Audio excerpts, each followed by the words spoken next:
ay syempre inihanda namin para sa inyong lahat. Once again, gusto namin magpasalamat. Thank you very much sa Anime Alliance and Hero Channel. Para sa ating mga boss players na nakasama sa ating opening number. At nakikita niyo po mula sa amin, salamat po sa pagmamahal. Thank you very much. And it was a big day para sa kapamilya natin noong Friday kay Karil at kay Yael. Yes!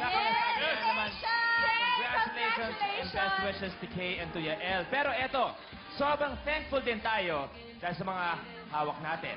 Lalo na sa Gawad Tanglaw at Northwest Summer State University Students' Choice Awards for the Best Variety Show Recognition. Thank you very much po. Maraming salamat, of course, as well sa Golden Screen TV Awards for awarding ASAP as their outstanding musical program. Salamat po, Empress. At Empress, so pasalamat din sa Empress na naging best host ako. Thank you very much. Wow, congratulations. Empress, Ikaw thank na ang you. host for all seasons. Maraming salamat po. Ikaw na talaga, Louie. At syempre, gusto na natin congratulate ang ating isa sa mga kapamilya dito sa ASAP na nanalo bilang outstanding performance by an actress in a single drama for MMK, Miss Iza Calzado. At syempre, outstanding breakthrough performance by an actress for kahit konting pagtingin, Miss Angeline Quinto. Yes, gusto ko pong magpasalamat sa Empress at thank you very much sa Dreamscape and as a family ko, especially to Sir Deo Andrea and Ma'am Joyce. Ma'am Kate, thank you sa Star Magic family at Mr. M. Sa lahat po ng bumuo ng kahit konting pagtingin at directors namin at si Direk Darnell Villaflor and Direk Francis Passion, thank you very much po. Mami Dagang at Mother Bibs, thank you.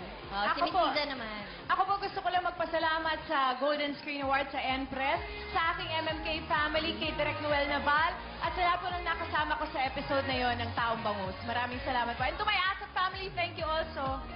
Akay! Ano yung akay? Pakihuli nga. Okay. Akay! Grabe! The fun is just starting at marami pang dapat abangan ng ating mga fans tulad ng full cast ng Mirabella, starring of course Enrique Hill, Sam Concepcion, and the beautiful Julia Barreto. What the fuck? Yes, Okay ka lang? Meron din pong acoustic jamming with Joey G of Side A. Wow! At syempre, ang grand debut party ni Catherine kasabay ng kanyang very own ASAP Fans Day. Yes, plus marami rin tayong pasabog na birthday celebration para kina Mateo Gudicelli, Brian Termalo, at Rock Royalty Bamboo. Pero ngayon, guys... Ano ba yung bago yan, Jen? Ganda na outfit mo. Ganyan ka pa gumigimik. Actually, pang tulog ko to eh. Yes. Dinala ko lang dito to set the trend. So guys, eto na. Simulan na natin ang birthday celebration ng isa pang espesyal nating kapamilya dito sa ASAP Live on Stage.